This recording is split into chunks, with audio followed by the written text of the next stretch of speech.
And so we are back with another week of the Elusive Samurai, and I will have to say Shokan is up there for one of the most creepiest villains you can think of, simply because this man has no morals.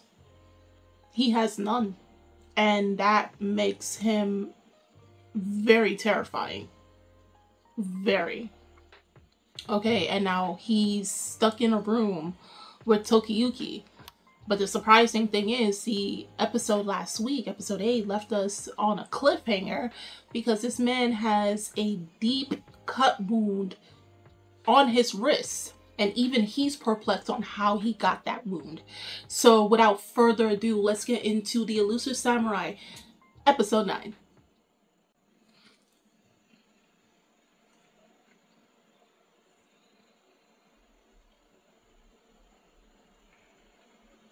Using a kitchen knife or a saw. When it's oh.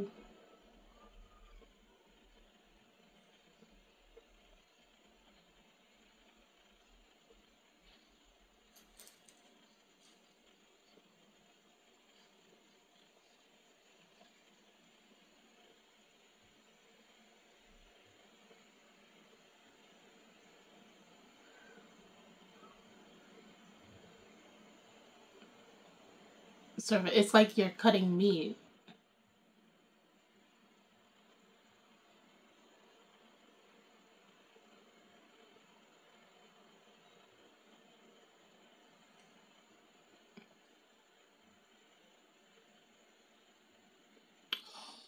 Oh, so that's how he cut him.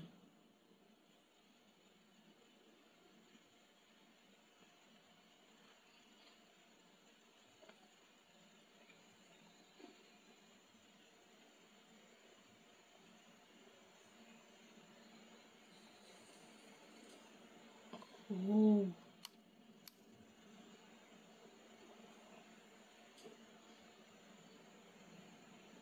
Ay, ay, ay.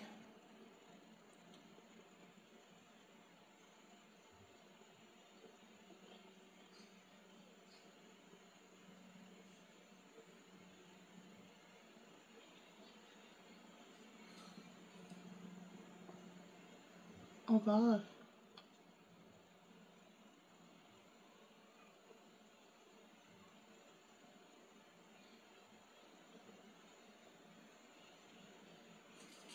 I forgot that this boy gets excited when he's trapped. Oh God, I'm still not used to this.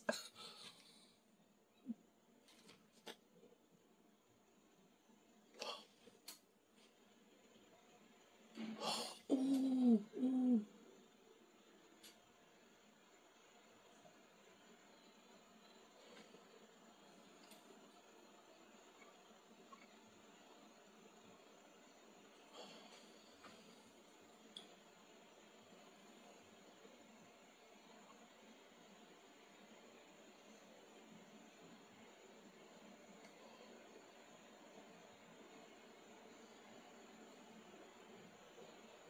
Oh no.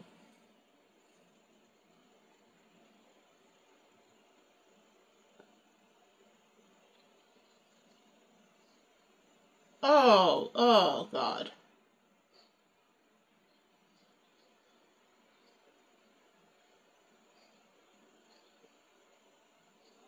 Oh, she getting ready. She said, nah, I'm taking this off, bro.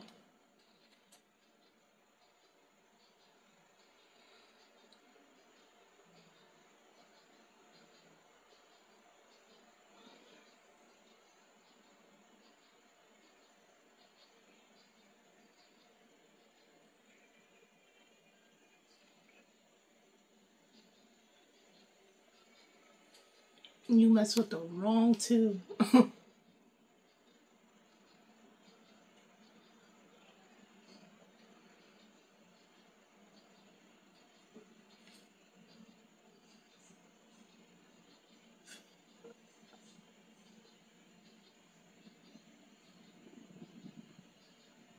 Okay.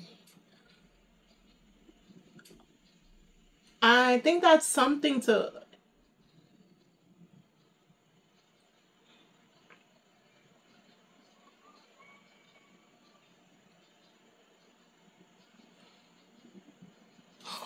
Ay, no, no.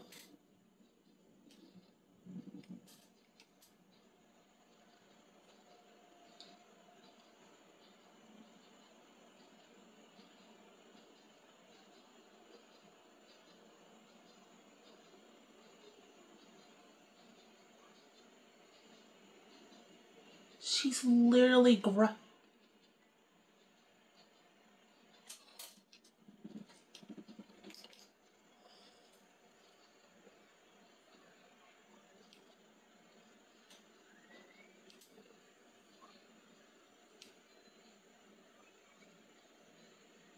why the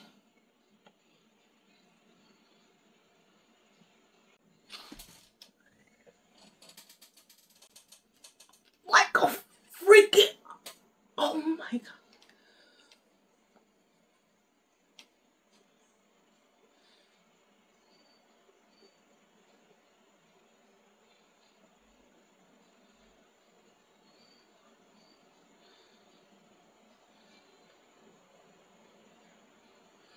Yeah, he's using it. Yo, look at my boy bouncing. You just awoken the beast in him, bro. Oh.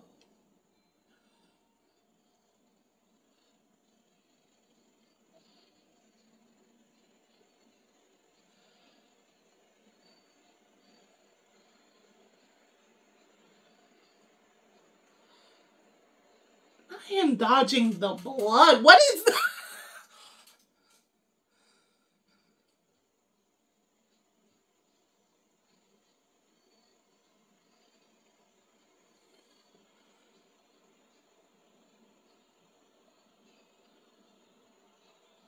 This boy is terrifying.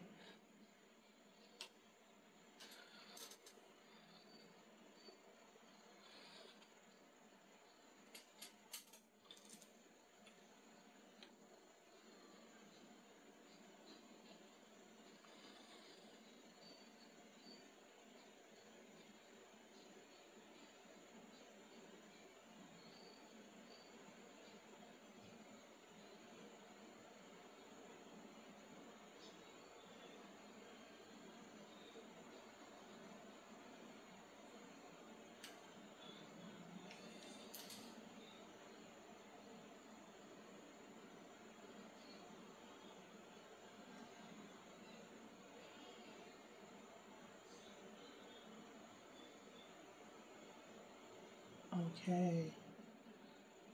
Oh. Oh, wow.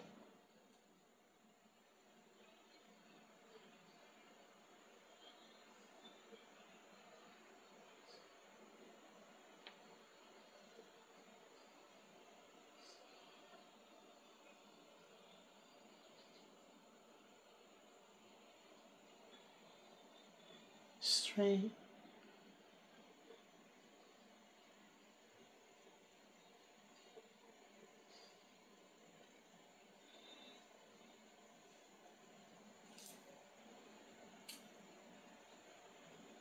He's deliberately,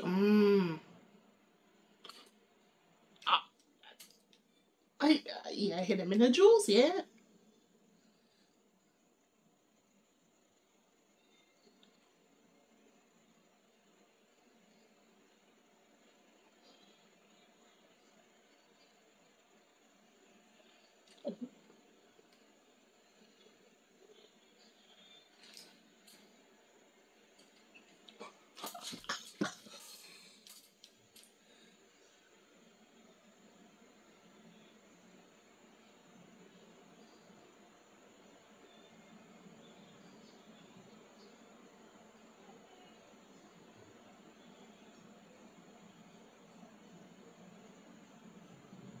You wanna nurture it, yeah.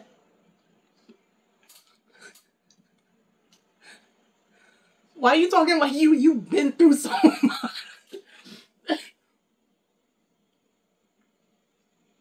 Yeah.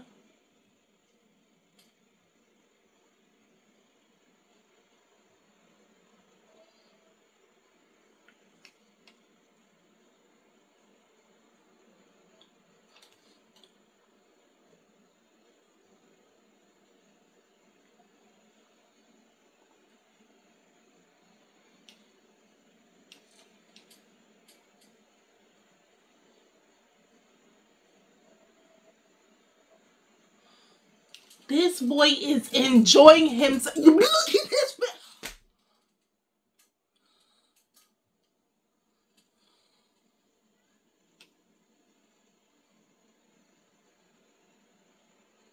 What in the Luffy?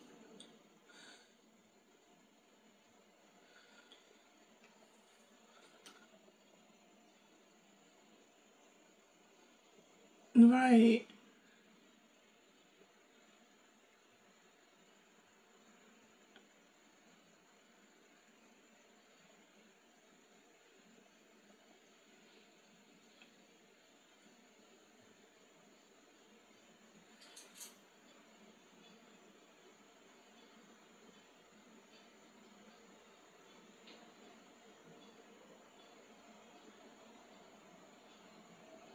Oh, this is him when he was younger.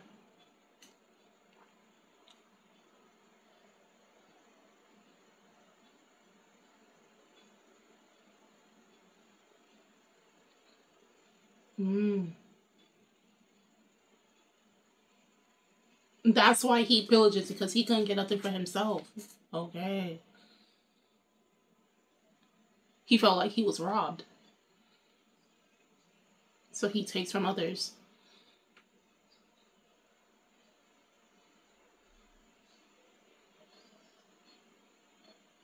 Mm.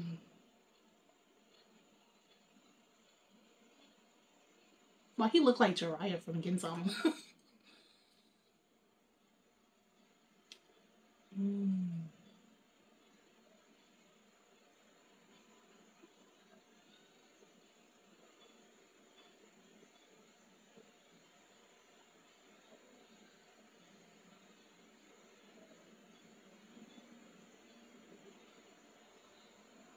Mm.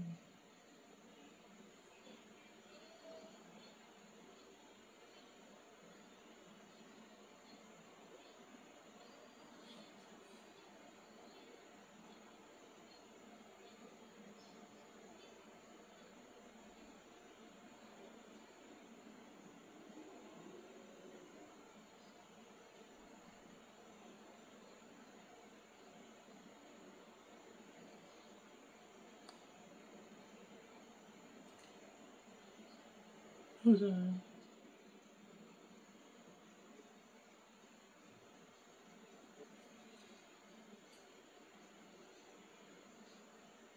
Oh, it must be. Mm.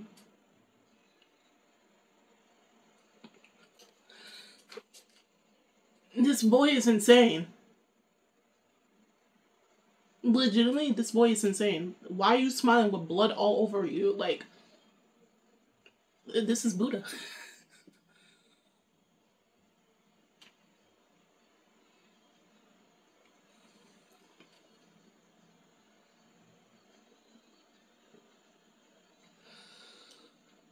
Okay.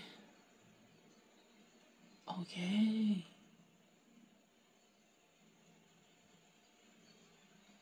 Did he die from blood loss or pass out?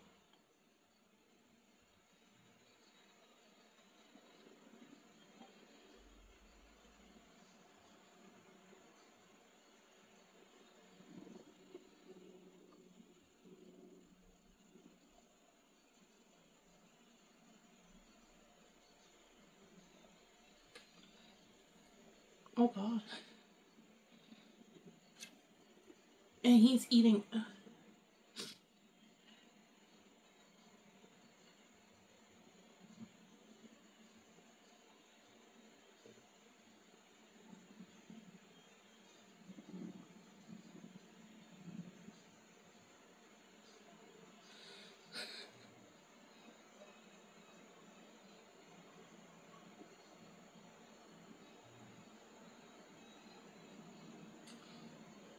Oh no. Oh, Sadamune. Oh.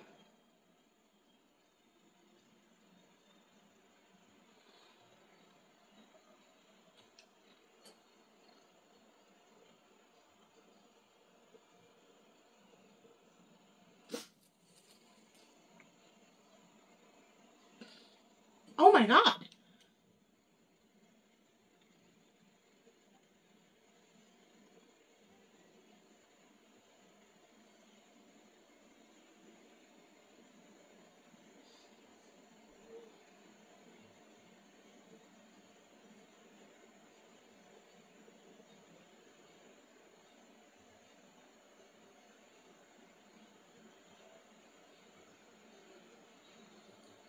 And then lose the land?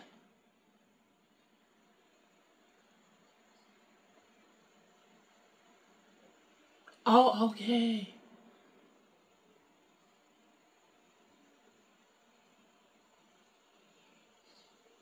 Oh, he's coming.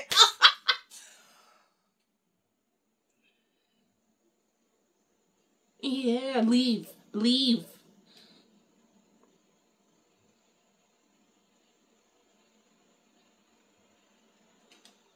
May not. Oh, that means they strong.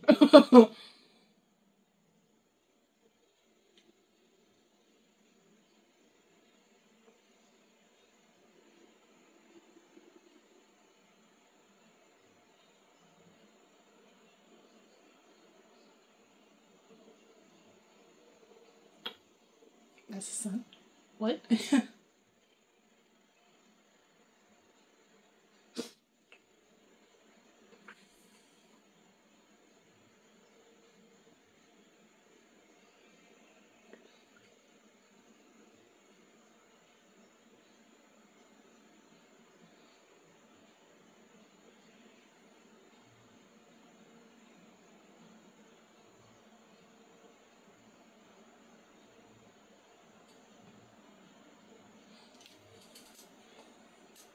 Oh, yo, look at that sword.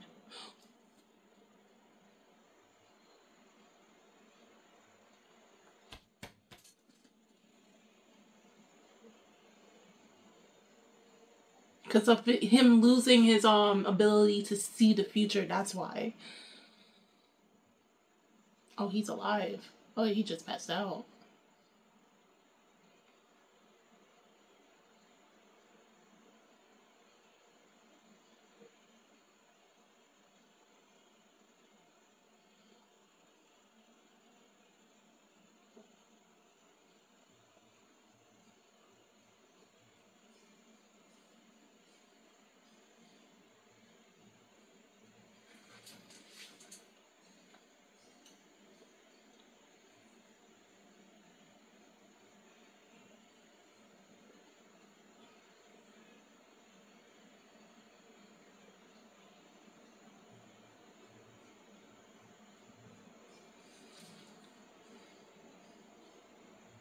Mm.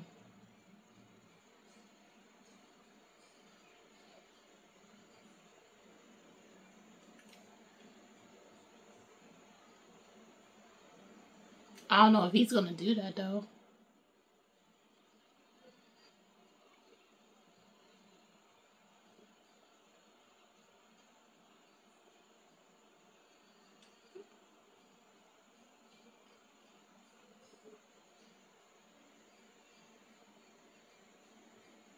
I don't know. I feel like he's gonna switch up on Sadamune and then go for Tokiyuki. But that could just be me.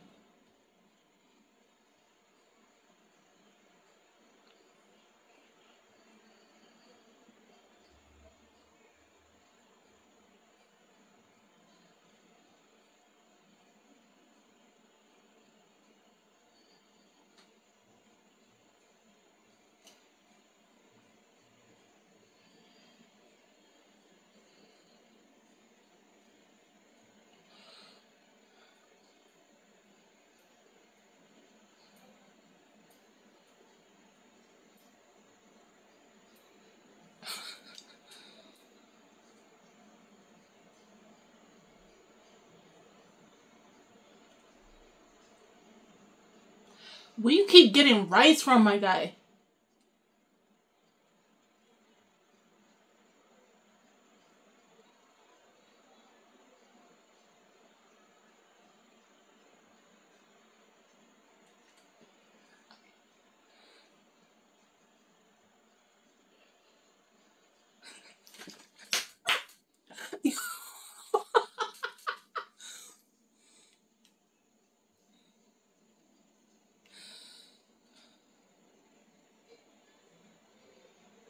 Yeah. Look at this man in the bag.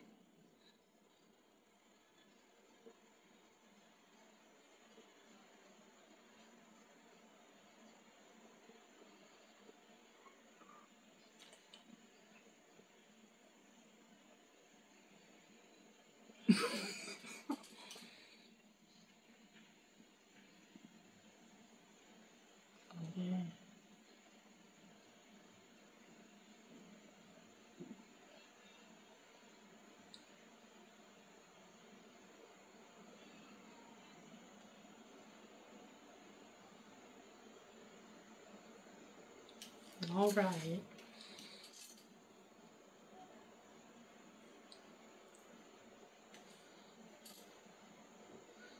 Facts.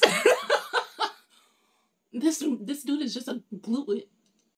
To see the backstory, it still doesn't excuse all of his actions, but it makes sense in the context of the story for Shokan, knowing that he was, because he did state that he was like a samurai, but he went off the path of the samurai, and seeing that he was part of a family and he believed he was robbed of his just dues. He was robbed of his inheritance, and he felt from there, if he can't have it, no one can. If you simplify it enough, he believed that if I can't have what I'm supposed to have, because everything was given out to everybody else in the family, and now I have to bow down and kiss to my brother's feet and never get the respect and honor that I rightfully deserve, despite training and educating myself for years and helping this family for years, if I can't have it, no one can. And then he went on basically this